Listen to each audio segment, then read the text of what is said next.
Hello everyone, आज के इस लेक्चर में देखेंगे हम Nyquist plot for some standard functions. ठीक है, तो आपको आइडिया होना चाहिए कैसे आपने निक्विस्ट प्लॉट को देखते सार आपने ड्रॉ करना है। ठीक है, तो पिछले लेक्चर में आपने पूरा प्रोसीजर देख लिया था भाई। ठीक है, इसमें हम देखेंगे शॉर्टकट्स। ठीक है, फॉर एग्जांपल मान लीजिए पहले मेरे पास जो सिग्नल गिवन है, फंक्शन गिवन है GSHS that is equal to suppose k divide by ST+1। ठीक है, तो फर्स्ट ऑर्डर सिस्टम है और टाइप इसकी क्या है, जीरो है। ठीक है, तो अगर मैं इसके पोलर प्लॉट की बात करूँ राजी, तो पोलर प्लॉट कैसा बनेगा राजी, यहाँ से स्टार्ट होगा और यहाँ से चलेगा और यहाँ पे आपके पास पहुँच जाएगा। ठीक है, इसका मतलब omega is equal to zero पे इसकी अगर मैं मैग्नीट्यूड की बात करूँ राजी, वो मैक्सिमम होगा, कितना होगा, के बाई के ही होगा।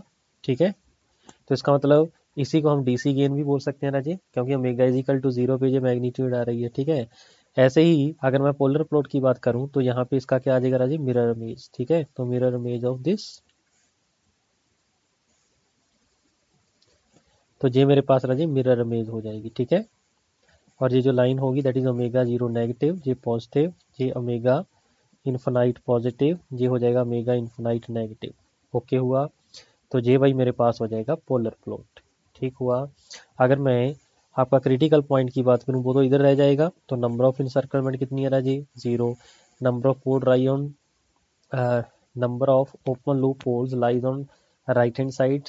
अब यहाँ से देखो कोई भी नहीं है, इसका मतलब जेड की वैल्यू क्या आ जाएगी राजी, जीरो। जेड किसके इक्वल होता है राजी, एन माइनस पी, सॉरी जो नंबर ऑफ इनसर्कलमेंट होती है that is P minus Z होती है ना राजी आपके पास। ठीक है, तो इसका मतलब ये आंसर कितना आ जाएगा, जीरो आ जाएगा। ठीक है, तो इसका मतलब सिस्टम मेरा क्या होगा राजी, सिस्टम इज स्टेबल, तो सिस्टम मेरा स्टेबल होगा। ठीक है, चलिए अगर ऐसे ही मेरे पास एक फंक्शन और गिवन हो, number two, suppose GSHS that is equal to k divide by 1 + ST1 1 + ST2। ठीक है, तो इसका अगर मैं नेक्वेस्ट ड्रॉ करूंगा जी, तो नेक्वेस्ट प्लॉट इसका कैसा बनेगा आपके पास, तो नेक्वेस्ट प्लॉट मेरे पास कुछ इस टाइप का बनेगा।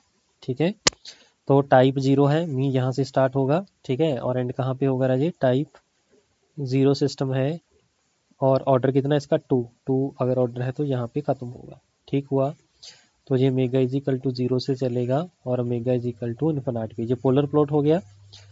ठीक है, अब हम इसका क्या बना देंगे राजी, मिरर इमेज। ठीक है,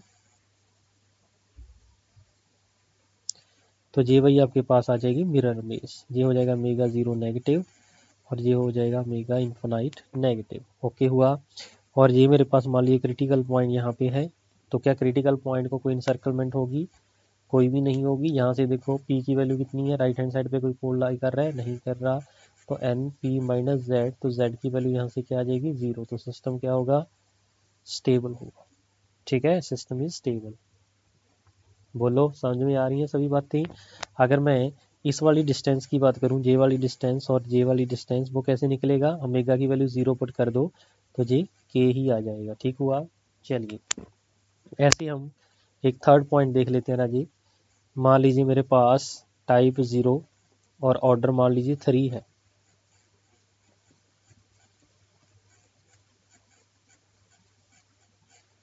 ठीक हुआ, तो इस केस की अगर मैं बात करूँ ना जी, तो इस केस के लिए अगर मैं यहाँ पे ड्रॉ करूँ आपकी फिगर, तो बड़े ही ध्यान से समझेंगे इसको। तो सबसे पहले टाइप ज़ीरो है, मी यहाँ से स्टार्ट होगा। ठीक है, और ऑर्डर कितना रहा जी, तीन है, तीन है तो हमारा कहाँ तक जाएगा, आपके पास यहाँ तक जाएगा। ओके हुआ, तो ये मेरे पास omega is equal to zero वाली लाइन होगी, जीरो पॉजिटिव, ये होगा omega is equal to infinite positive. ठीक है, फिर हम इसका क्या ड्रॉ करेंगे राजी, मिरर इमेज ड्रॉ करेंगे। तो मिरर इमेज आपके देखो कैसा बनेगा इसका,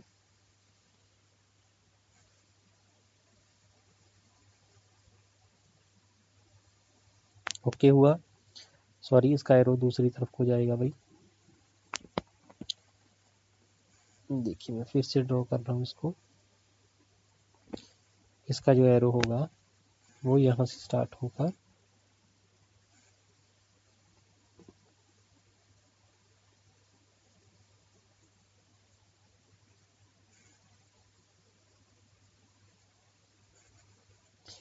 ठीक है, तो इसको सही से बना लो भाई।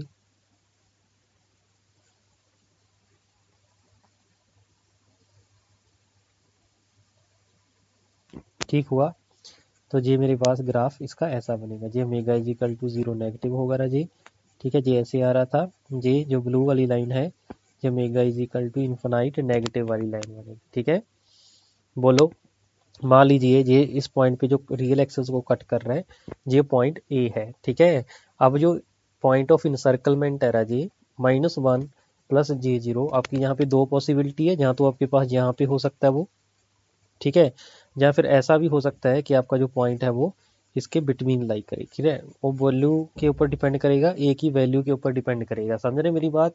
तो अगर मैं यहाँ पे वैल्यू मान के चलूँ, इफ जो मेरा ए है वो लेस देन अगर 1 हो, अगर ए मेरा लेस देन 1 है, इसका मतलब 1 से छोटा हो गया ना आपके पास पॉइंट। छोटा होने का मतलब क्या है कि जो मेरी डिस्टेंस होगी कौन से वाली राजे, ऊपर वाली, वो मेरी ज़्यादा होगी। हाँ जी, -1 जो पॉइंट है मेरा वो ए से ज़्यादा होगा ना, मीन्स आपका जो -1 वाला पॉइंट है वो मेरा बाहर लाई करेगा। ठीक है, बाहर लाई करने का मतलब कहाँ पे लाई करेगा राजे, मेरा आउटसाइड द इंक्लोजमेंट होगा। ठीक है, जैसे जे है, जे -1 मेरा ज़्यादा है देन ए, इसका मतलब जे यहाँ से लेके जे वाली डिस्टेंस ज़्यादा होगी एज कंपेरिजन टू ए, तो ये मेरा पॉइंट भाई बाहर बनेगा। समझे मेरी बात? तो इसका मतलब कंडीशन क्या होगी राजे, फॉर दिस कंडीशन जो मेरे पास number of encirclement about the point है वो कितनी हो जाएंगी, 0 हो जाएंगी, और नंबर ऑफ पोल्स भी किसके इक्वल आ जाएंगे राजे, राइट हैंड पोल 0 है। क्वेश्चन के अंदर ऊपर से देखेंगे तो z की वैल्यू क्या आ जाएगी राजे, 0। तो सिस्टम क्या होगा, स्टेबल होगा। ठीक है, इस केस में सिस्टम क्या होगा, स्टेबल। ठीक है, अगर मेरे पास if A is more than 1, ठीक है, अगर ये जो ए है वो मोर देन 1 होता, इसका मतलब ये -1 वाले पॉइंट को इनक्लोज कर लेगा। ठीक है, इसका मतलब जब ए मेरा मोर देन 1 होगा तो उस केस में मेरा ये पॉइंट इसके अंदर आ जाएगा। बोलो, क्योंकि ए की वैल्यू मोर देन 1 है ना, मोर देन 1 का मतलब मान लीजिए -2 है, तो इसका मतलब ये पॉइंट -1 से तो इधर ही आएगा ना, लेफ्ट हैंड साइड को। ठीक है, that is the meaning of this, right. अगर ये ऐसे होगा तो इसको भाई इंसर्कलमेंट देखो कितनी कर रही है, एक तो जे वाली लाइन गई, जे एक इंसर्कलमेंट छोटे वाला सर्कल जे वाला किस डायरेक्शन में है, क्लॉकवाइज है, दूसरा ये देखो ऊपर वाला ये बड़े वाला भी इसको कवर करेगा। ठीक है, तो नंबर ऑफ इंसर्कलमेंट टोटल कितने इक्वल आ गई राजे इसके, 2 या -2, -2, क्योंकि नंबर ऑफ इंसर्कलमेंट आपकी जो क्लॉकवाइज होती है उसको हम नेगेटिव लेते हैं, जो आपकी क्या होती है, जो आपकी एंटी क्लॉकवाइज होती है उसको हम पॉजिटिव लेते हैं। ठीक है, तो फॉर्मूला क्या था आपके पास, n is equal to P minus Z. तो ये आ गया -2, number of right hand side pole open loop transfer function के वो 0 है, -z, तो z की वैल्यू किसके इक्वल आ जाएगी राजी, 2 आ जाएगी। मीन दो पोल आपके कहाँ पे लाई कर रहे हैं, राइट हैंड साइड पे, जब ए की वैल्यू मेरी ज़्यादा होगी। इसका मतलब ए की वैल्यू अगर लेस देन 1 है तो सिस्टम मेरा स्टेबल होगा। ठीक है, तो यहाँ से हम कंडीशंस निकाल सकते हैं भाई। ठीक है, तो ए की वैल्यू कैसे निकलेगी, ए की वैल्यू निकलेगी भाई with the help of omega P C. ठीक है, रियल एक्सेस को पॉइंट कट करने के दो मेथड बताए थे, जहाँ तो आप जो आपके पास open loop transfer function given है उसमें ओमेगा की जगह पे जे लिख दो। ठीक है, और इमेजिनरी पार्ट को 0 कर दो, या फिर आप ऐसा करिए उस जे ऑफ जी जे ओमेगा का आप एंगल निकाल दो, इक्वल टू 180 लिख दो, वहां से मेरे पास आंसर आ जाएगा। ठीक है, that is the point of this, right. तो इस केस में सिस्टम मेरा क्या हो जाएगा राजे, अनस्टेबल। समझे मेरी बात?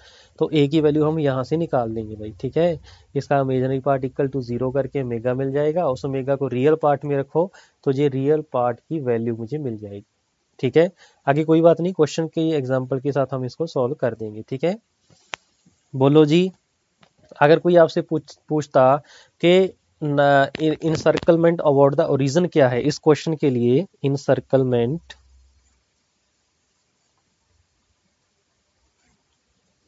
अबाउट रीजन एन, हाँ जी, तो पहले जो पहले वाला सर्कल था छोटे वाला राजे ऐसे जाएगा, क्या ओरिजिन को इंक्लूड किया, नहीं किया। ओरिजिन आपका कहाँ पे है, ये ओरिजिन वाला पॉइंट है, राइट।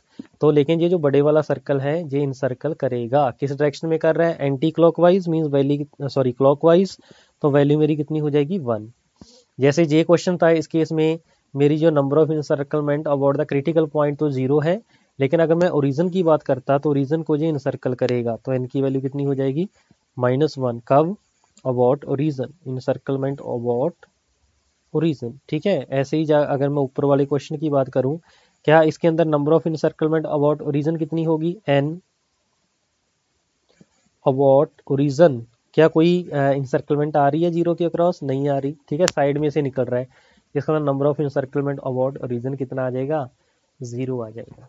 बोलो जी, कोई दिक्कत, कोई कंफ्यूजन? बोलो, हो जाएंगे भाई इस टाइप के क्वेश्चन? बिल्कुल हो जाएंगे सर। चलिए वेरी गुड। अब मैं एग्जांपल लेता हूं आपके पास, मैं कंडीशनल स्टेबिलिटी की बात करता हूं इस क्वेश्चन के साथ। कंडीशनल स्टेबिलिटी देखिए कैसे, मान लीजिए जी ऑफ एस मेरे पास गिवन है के divide by S, S plus 1, S plus 2, ठीक है। तो अगर मैं इसका निक्विस्ट प्लॉट ड्रॉ करूंगा जी, तो निक्विस्ट प्लॉट कैसे ड्रॉ करूंगा? तो निक्विस्ट प्लॉट में मेरे पास आएगा, सबसे पहले टाइप 1 है, ऑर्डर कितना है? 3 है, तो इसका मतलब इसका ग्राफ जो होगा राजी वो ऐसे बनेगा, ठीक हुआ। तो G omega is equal to 0 positive से जाएगा, ये हो जाएगा omega is equal to infinite positive, ठीक है। तो जस्ट इसका मिरर इमेज बना लेंगे निक्वेस्ट के लिए, तो जस्ट इसका मिरर इमेज देखिए, तो जी भाई ऐसे चलेगा, omega is equal to infinite negative से पहुंचेगा कहाँ पे? Omega is equal to 0 negative, ठीक है। इसके बाद हम क्या लगा देंगे राजी? इसका इनफाइनाइट सर्कल, तो जी भाई मेरे पास क्लॉकवाइज डायरेक्शन में क्या लग जाएगा? इनफाइनाइट सर्कल लग जाएगा, ठीक है। तो जी मेरे पास राजी आ जाएगा आपका, बोलो जी क्या आ जाएगा आपके पास? जी आ जाएगा मेरा निक्वेस्ट प्लॉट, ठीक हुआ। तो ये निक्वेस्ट प्लॉट को भाई ढंग से बनाते हैं थोड़ा सा, आपकी जो एक्स एक्सिस है वो तो नीचे रहेगी,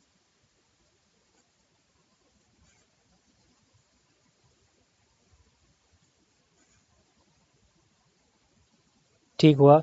तो ये मेरे पास भाई निक्वेस्ट प्लॉट हो जाएगा आपके पास, ठीक है। अब क्वेश्चन इसके अंदर क्या है, हमें रेंज ऑफ के निकालनी है, सो दैट मेरे पास क्या आ जाए राजे? सिस्टम स्टेबल या अनस्टेबल, उसकी कंडीशन अगर मेरे पास आ जाए, ओके हुआ। चलिए अब मुझे एक चीज बताइए, अगर मैं ये वाला पॉइंट निकालने की कोशिश करूं, this point suppose is a, तो ए की वैल्यू कैसे निकलेगी राजी? आप ऐसा करिए, इसका इमेजिनरी पार्ट इक्वल टू 0 कर दीजिए, ठीक है। तो सबसे पहले फ्रीक्वेंसी रिस्पांस निकालिए, G J omega that is equal to K divide by, हाँ जी, जे omega plus 1, G omega plus 2, ठीक है। अगर मैं इसके मैग्नीट्यूड की बात करूं, मैग्नीट्यूड ऑफ दिस ये हो जाएगा के divide by omega, omega square plus 1 इसका अंडरूट, ओमेगा स्क्वायर प्लस 4 इसका अंडरूट, ठीक है। अगर मैं इसके एंगल की बात करूं, ठीक है, एंगल की बात करूं तो G J omega that is equal to 0 minus 90 degree minus ten inverse omega minus ten का इनवर्स ओमेगा बाई 2, ठीक है। तो अगर ए पॉइंट मुझे कैलकुलेट करना है, एट पॉइंट ए आपको पता है angle of G J omega की वैल्यू किसके इक्वल आ जाएगी जी? माइनस 180 डिग्री, ठीक है। तो इसका मतलब ये हुआ माइनस 90 माइनस टेन का इनवर्स, मान लीजिए यहाँ पे फ्रीक्वेंसी जो है दैट इज ओमेगा 1 है, ठीक है। तो ओमेगा 1 माइनस टेन का इनवर्स ओमेगा 1/2 इक्वल टू कितना आ जाएगा? माइनस 180 डिग्री, ठीक है। ये मेरा उधर साइड जाएगा, मीन्स प्लस 90 डिग्री हो जाएगा, यहाँ से हट जाएगा, ठीक है। और इसमें से मैं नेगेटिव कॉमन निकाल रहा हूँ दोनों साइड, तो ये मेरे पास क्या हो जाएगा राजे? पॉजिटिव हो जाएगा और ये नेगेटिव हो जाएगा, मीन्स दोनों को माइनस करेगा, आंसर क्या आ जाएगा? प्लस 90, ठीक है। यहाँ पे हम फॉर्मूला लगा देंगे, टेन का inverse omega 1 plus omega 1/2 1 minus omega 1 का square by 2 equal to 90 degree, ठीक है। तो टेन 90 कितना हो जाएगा? इन्फिनाइट। इन्फिनाइट का मीनिंग क्या है कि 1 माइनस ओमेगा 1/2 इक्वल टू क्या हो जाए मेरा? 0 हो जाए, ठीक है। तो यहाँ से ओमेगा 1 की वैल्यू कितनी आ जाएगी? √2 रेडियन पर सेकेंड, ठीक है। जे ओमेगा 1 आ गया। इस ओमेगा 1 के ऊपर अगर मैं मैग्नीट्यूड की बात करूं तो मैग्नीट्यूड कितनी होगी? आप इस इक्वेशन पे इसको पुट कर दो, ठीक है। जी जे ओमेगा 1 किसके इक्वल आ जाएगा राजे? के डिवाइड बाई √2, नीचे कितना आगे कितना बचेगा? √3, आगे कितना बचेगा? √2 √6, तो आंसर मेरा आ जाएगा राजे k/6। तो magnitude of G J omega 1 this is nothing but k/6, ठीक है। तो इसका मतलब ये जो डिस्टेंस थी राजे, ये वाली डिस्टेंस, ये मेरे पास k/6 आ जाएगी, ओके हुआ। तो अगर मैं गेन मार्जिन की बात करूं, यहीं से मैं गेन मार्जिन भी निकाल सकता हूं भाई, वो हो जाएगा इन दोनों का रेसिप्रोकल। अगर डीबी में निकालना है तो 20 लॉग कर देंगे, ठीक है। बोलो जी, हो जाएंगे ऐसे टाइप के क्वेश्चन? बिल्कुल हो जाएंगे सर, वेरी गुड, ठीक है। चलिए बढ़े आगे भाई। तो अब यहाँ पे कंडीशन लगेगी भाई इस पॉइंट ए के ऊपर, ठीक है।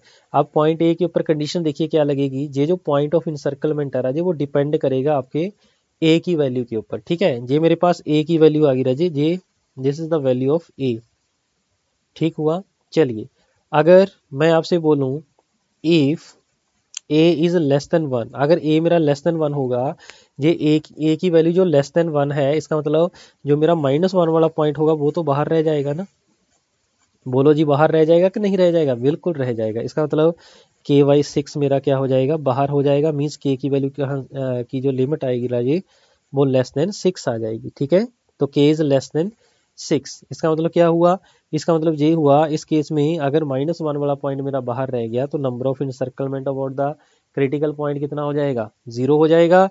तो इसका क्या कोई पोल राइट हैंड साइड पे लाई कर रहे हैं, ये आपके पास क्वेश्चन गिवन है, एक तो 0 पे या -1 -2, ठीक है, कोई नहीं करेगा। तो z इक्वल टू 0 आ जाएगा, मीन सिस्टम क्या होगा, स्टेबल। तो range of k for system to be stable, तो क्या होगी राजे, k मेरा लेस देन 6 होना चाहिए, इसका मतलब 0 से ज़्यादा होना चाहिए। k तो पॉजिटिव ही रहेगा ना मेरा, बिल्कुल सर, ठीक है। तो ये मेरे पास वही स्टेबिलिटी की रेंज आ जाएगी। अब दूसरा केस, इसको केस नंबर 1 लिख लीजिए राजे। केस नंबर 2, इफ जो ए वाला पॉइंट अगर मोर देन 1 हो जाए तो क्या होगा, मोर देन 1 होने का मतलब ये है राजे, अगर ये ए पॉइंट मोर देन 1 है, इसका मतलब ये जो मेरा पॉइंट होगा राजे -1 + j0 वो इसके अंदर लाई करेगा, ठीक है। वो क्या करेगा, इसके अंदर लाई करेगा। इसके अंदर लाई करेगा तो इनसर्कलमेंट देखो, पहले ये छोटे सर्कल के साथ क्लॉकवाइज डायरेक्शन, फिर बाहर वाले सर्कल के साथ क्लॉकवाइज, तो टोटल क्लॉकवाइज कितनी होगी 2। तो नंबर ऑफ इनसर्कलमेंट क्लॉकवाइज का मतलब नेगेटिव, ठीक है। तो n क्या होता है p - z, तो -2, p कितनी है 0 -z, तो z की वैल्यू यहाँ पे कितनी आ जाएगी 2। इसका मतलब दो पोल इसके राइट हैंड साइड पे है, तो सिस्टम क्या हो जाएगा, बोलो जी अनस्टेबल, ठीक है। अगर सिस्टम अनस्टेबल है किस केस में, जब a मेरा मोर देन 1 है, a की वैल्यू क्या है k/6 इज मोर देन 1, तो k इज मोर देन जब 6 होगा तो सिस्टम मेरे पास क्या होगा राजे, अनस्टेबल, ठीक है। तो ऐसे भाई हम रेंज ऑफ k निकाल सकते हैं, ठीक है। बोलो जी निकल जाएगी भाई रेंज ऑफ k, बिल्कुल सर निकल जाएगी, वेरी गुड, ठीक है। तो हम भाई ऐसे रेंज ऑफ k निकाल सकते हैं, ठीक है। अगर सपोज आपने निक्विस्ट फ्लोर से ये क्वेश्चन ना करते हुए डायरेक्टली करना था तो इसको कैसे निकाल सकते थे भाई, विद द हेल्प ऑफ, बोलो जी किसकी हेल्प से निकाल सकते थे, with the help of RH criteria, ठीक है। तो RH के साथ भी आप इसको सॉल्व इजीली कर सकते थे। हाँ जी हो जाएंगे भाई इस टाइप के क्वेश्चन, बोलो जी वेरी गुड, ठीक है। तो इस टाइप के क्वेश्चन आप इजीली सॉल्व कर सकते हैं, ठीक है। फॉर एग्जांपल मान लीजिए मैं क्वेश्चन सेलेक्ट कर लेता हूँ, ठीक है। मान लीजिए मेरे पास GS HS आपके पास गिवन है Raje, that is 10 divide by s+2 s+4, ठीक है सपोज। तो इसका मैं without drawing Nyquist plot number of encirclement about the critical point calculate करना चाहता हूँ, ठीक है, अबाउट -1 + j0, ठीक है। तो विदाउट ड्राइंग निक्वेस्ट प्लॉट, ठीक है। तो इसको कैसे करेंगे भाई, तो n की वैल्यू क्या होती है, p - z होती है कि नहीं होती, बिल्कुल होती है सर। तो सबसे पहले राइट हैंड साइड पे ओपन लूप पोल कितने हैं भाई 0, तो क्लोज लूप के लिए हम क्या निकालेंगे, RH क्राइटेरिया की हेल्प ले लेंगे भाई, ठीक है। तो 1 + 10 डिवाइड बाई s² + 6s + 8 = 0, ठीक है। तो आंसर क्या आएगा इसका, s² + 6s + 8 + 10 18, ठीक है। ये मेरे पास भाई करेक्टरिस्टिक इक्वेशन हो जाएगी, इसका हम यूज़ करेंगे, ठीक है। तो s² s⁻1 s⁻0, तो लिखिए भाई ये 1 18 ये 6 है तो यहाँ पे 18 आ जाएगा, ठीक है। सभी पोल क्या भाई, सभी मेरे कॉलम फर्स्ट कॉलम के सभी एलिमेंट पॉजिटिव है, मीन z की वैल्यू कितनी आ गई 0, कोई भी साइन चेंजेस के अंदर नहीं है, तो नंबर ऑफ इंसर्कलमेंट क्या आ जाएगी, p भी 0 है तो z भी 0 है, ठीक है। तो 0 आ जाएगा, ठीक है। अदरवाइज मैं कैसे सॉल्व करता रहा जी, आपको पता है टाइप 0 है और ऑर्डर कितना है 2 है, ठीक है। तो इसका निक्वेस्ट प्लॉट कैसे बनना था राजी, टाइप 0 और ऑर्डर कितना है 2, तो इसका मतलब ऐसे जाएगा। फिर इसका इनवर्स इनवर्स पोलर प्लॉट कैसा बनेगा राजी आपके पास,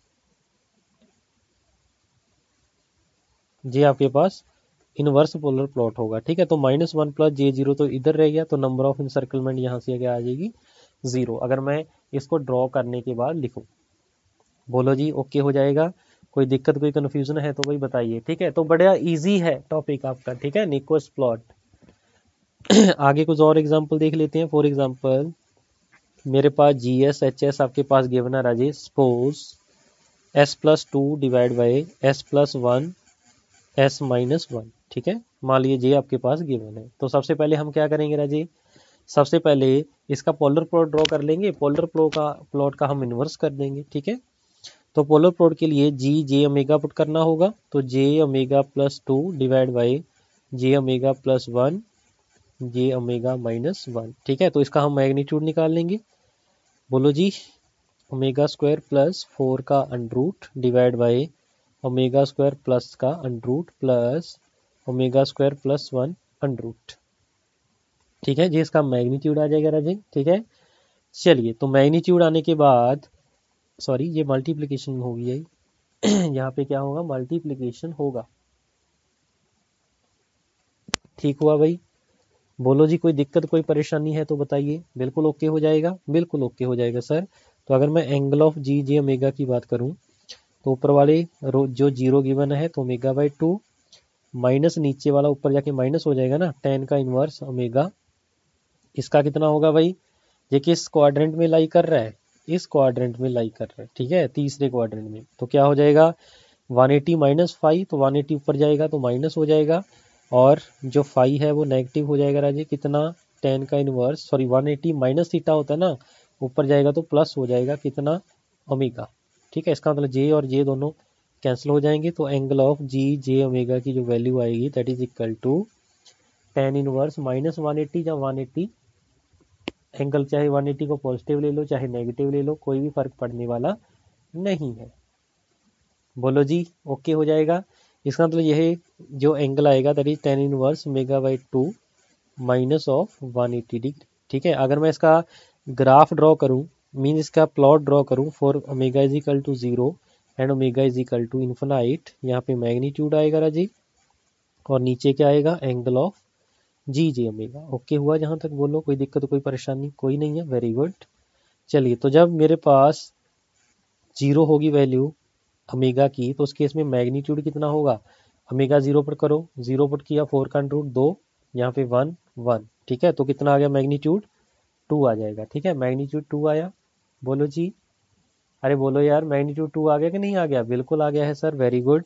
तो आगे मुझे बताइए जब इन्फिनाइट होगा तो कितना आएगा, हाँ जी, ओमेगा स्क्वायर ऊपर से और नीचे सभी से कॉमन ले लो, कैंसिल हो जाएगा, नीचे ओमेगा बच जाएगा तो 0 बन जाएगा। ठीक है जी, चलिए तो अगर मैं एंगल की बात करूं, ओमेगा 0 पे tan इनवर्स 0 0 तो -180 डिग्री, और जब मैं इन्फिनाइट पुट करूंगा, इन्फिनाइट पे कितना आ जाएगा, -90 डिग्री। ठीक हुआ, बोलो वेरी गुड। ठीक है, अगर मैं इसका पोलर प्लॉट की बात करूं, तो पोलर प्लॉट इसका कैसा बनेगा राजे, तो पोलर प्लॉट कैसा बनेगा, सबसे पहले मैग्नीट्यूड 2 है। ठीक है, और एंगल कितना है, -180 डिग्री, मीन्स J वाली लाइन। ठीक है, J वाली लाइन होगी। अब इस केस में मुझे एक चीज बताइए कि एंगल -180 डिग्री है, और अगर मैं इन्फिनाइट की बात करूं, इन्फिनाइट पे मेरे पास 0 आ रहा है और एंगल कितना आ रहा है, -90 डिग्री। ठीक है, ये 0 है, ये -90 डिग्री वाली लाइन होती है, इसका मतलब नीचे इसको ऊपर को जाएगा। ठीक है, तो ऐसे मेरे पास ये प्लॉट मेरा जाने वाला है। ठीक हुआ भाई जहां तक, बोलो कोई दिक्कत कोई परेशानी, ठीक है कोई नहीं है, वेरी गुड। ठीक है, तो इसका मतलब ये मेरे पास ऐसे जाएगा। अगर मैं इसका मिरर इमेज की बात करूं, तो मिरर इमेज मेरा ऐसे बनेगा। ठीक है, इसका मतलब नीचे था ओमेगा 0 पॉजिटिव, और ये यहाँ पे ओमेगा इन्फिनाइट पॉजिटिव, ऊपर वाला पॉइंट होगा ओमेगा इन्फिनाइट नेगेटिव, और ये हो जाएगा ओमेगा 0 नेगेटिव। ठीक हुआ, बोलो जे वाला पॉइंट क्या है भाई आपके पास, इस वाले पॉइंट की वैल्यू कितनी है, 2 है ना, ओमेगा इज इक्वल टू 0 पे। इसका मतलब अगर मैं पॉइंट ऑफ इंसर्कलमेंट की बात करूं, वो तो इसके बिटवीन लाई कर जाएगा ना, -1 प्लस J0। बोलो जी, तो नंबर ऑफ इंसर्कलमेंट कितनी है, बोलो जी, इसको घुमाइए, किस डायरेक्शन में बन रही है, एंटी क्लॉकवाइज, कितनी 1, तो नंबर ऑफ इंसर्कलमेंट 1 है। Number of pole lies on right hand side, कितने हैं भाई, एक है सर, ठीक है, तो एक पोल आपका राइट हैंड साइड पे है, तो n is equal to P minus Z होता है ना, ठीक है, n की वैल्यू 1 है, p की वैल्यू 1 है, तो z की वैल्यू कितनी आ जाएगी 0, तो क्लोज लूप पोल क्या राइट हैंड साइड पे है 0 है, तो सिस्टम क्या होगा राजे, स्टेबल। इस केस में सिस्टम क्या होगा राजे, स्टेबल। ओके हुआ, बोलो जी कोई दिक्कत कोई परेशानी, कोई नहीं है, वेरी गुड, ठीक है। तो ऐसे भाई आप इसका ग्राफ ड्रॉ कर सकते हो, ठीक है। ऐसे ही अगर मैं एक एग्जांपल और लूं, फॉर एग्जांपल मेरे पास open loop transfer function g of s given है s plus 2 divide by s plus 1 s plus 3 for example, ठीक है। तो इस केस में अगर मैं g j ओमेगा की बात करूं, that is equal to j omega plus 2 divide by j omega plus 1 j omega plus 3, ठीक है। तो सबसे पहले मैग्नीट्यूड देख लें भाई इसका, magnitude of this that is equal to omega square plus 4 का under root divide by omega square plus 1 का under root into omega square plus 9 का अंडरूट, ओके हो जाएगा। ऐसे ही अगर मैं angle of G J omega की बात करूं, दैट इज इक्वल टू ऊपर वाले का एंगल कितना हो जाएगा tan इनवर्स ओमेगा बाई 2, नीचे वाले का ऊपर जाके नेगेटिव हो जाएगा ओमेगा बाई 1, नेक्स्ट है भाई tan का इनवर्स, बोलो जी ओमेगा बाई 3, ऐसे ही हो जाएगा भाई, बोलो हाँ जी, ये मेरे पास एंगल आ जाएंगे भाई, बिल्कुल आ जाएंगे सर। अब मैं फ्रीक्वेंसी के साथ वेरिएशन देख लेता हूँ इसका, ओमेगा सबसे पहले 0 पे देखेंगे, फिर हम इन्फिनाइट पे देखेंगे, यहाँ पे हम मैग्नीट्यूड की बात करेंगे, नीचे फिर हम किसकी बात करेंगे राजे, आपके angle of G J omega. Okay हो जाएगा भाई, बिल्कुल ओके हो जाएगा सर। चलिए तो ये भाई मेरे पास आ जाएगा, ठीक है। तो ओमेगा 0 पुट करो जल्दी से, पहले मैग्नीट्यूड पे, ऊपर आया 2, नीचे 1, नीचे 3, तो 2/3, ठीक। आगे इनफाइनाइट पे देखो, इनफाइनाइट के ऊपर क्या हो जाएगा 0 आ जाएगा। अब मैं एंगल की बात करूं tan 0 0 0 0, तो यहाँ पे कितना आ जाएगा राजी 0 डिग्री। इनफाइनाइट पुट करो 90 माइनस 90 कैंसिल हो गया, तो माइनस 91 बच जाएगा, ठीक हुआ। तो अगर मैं इसके ग्राफ की बात करूं तो इसका जो ग्राफ होगा राजी वो कुछ इस टाइप का बनेगा, ये होगा रियल पार्ट, ठीक है। तो इसका मतलब ये हुआ, बिल्कुल स्टार्टिंग की बात करूं, ओमेगा इज इक्वल टू 0 पे एंगल 0 है, एंगल मेरे पास कितना है राजी 0 डिग्री है, और ये जो डिस्टेंस है जी 2/3 है, ठीक हुआ। आगे माइनस 90 एंगल बन रहा है और मैग्नीट्यूड कितनी जा रही है आपके पास 0 जा रही है, ठीक है। तो इसका मतलब इसका ग्राफ कुछ ऐसा बनेगा, ये omega is equal to 0 positive है, ये omega is equal to infinite positive है, ठीक है। तो इसका इनवर्स पोलर ग्राफ क्या बनेगा राजी, पोलर प्लॉट आपके पास ऐसा बनेगा, ऐसे जाएगा राजी, ठीक है। ये omega is equal to 0 negative है, ये omega is equal to infinite negative है, ठीक है। तो जे मेरे पास मान लीजिए पॉइंट है 1 प्लस J0, ठीक है। तो नंबर ऑफ इंसर्कलमेंट कितनी आएंगी, बोलो जी, तो number of encirclement about the region, बोलो जी कितनी है, sorry about the critical point, तो इसमें नंबर ऑफ इंसर्कलमेंट 0 होंगी। तो number of pole lies on the right hand side है कोई, कोई नहीं है, तो P की वैल्यू 0 है, तो Z भी मेरे पास क्या आ जाएगा 0, तो सिस्टम क्या होगा राजी स्टेबल। तो सिस्टम इस केस में आएगा राजी मेरा स्टेबल। बोलो जी कोई दिक्कत कोई कंफ्यूजन है तो भाई बताइए फटाफट, ठीक है। तो भाई इस टाइप के क्वेश्चन बन सकते हैं, तो आपको भाई एक एक क्वेश्चन को बढ़िया वे में सॉल्व करना है, ठीक है। फिर भी अगर कोई दिक्कत आपके पास आ रही है तो आप मेरे साथ डिस्कस कर सकते हैं, ठीक है जी। बोलो जी हो जाएंगे इस टाइप के सभी क्वेश्चन, मेरे ख्याल से भाई हो जाने चाहिए, ठीक है। तो आपने भाई देख लिया कि रेंज ऑफ स्टेबिलिटी कैसे देखते हैं, ठीक है, वो भी आपके साथ मैंने डिस्कस कर लिया है, ठीक है। तो इस लेक्चर में बस इतना ही था, फिर नेक्स्ट लेक्चर में हम डिस्कस करेंगे आपके कुछ प्रीवियस ईयर क्वेश्चन। तो प्रीवियस ईयर क्वेश्चन मेनली आपके नंबर ऑफ इंसर्कलमेंट और या फिर आपके पास स्टेबिलिटी कैलकुलेट करने को आ सकता है, या मैक्सिमम आपका gain of the range of the के कैलकुलेट करने को आ सकता है, ठीक हुआ। चलिए तो इस लेक्चर में बस इतना ही था, मिलते हैं नेक्स्ट लेक्चर में, थैंक यू।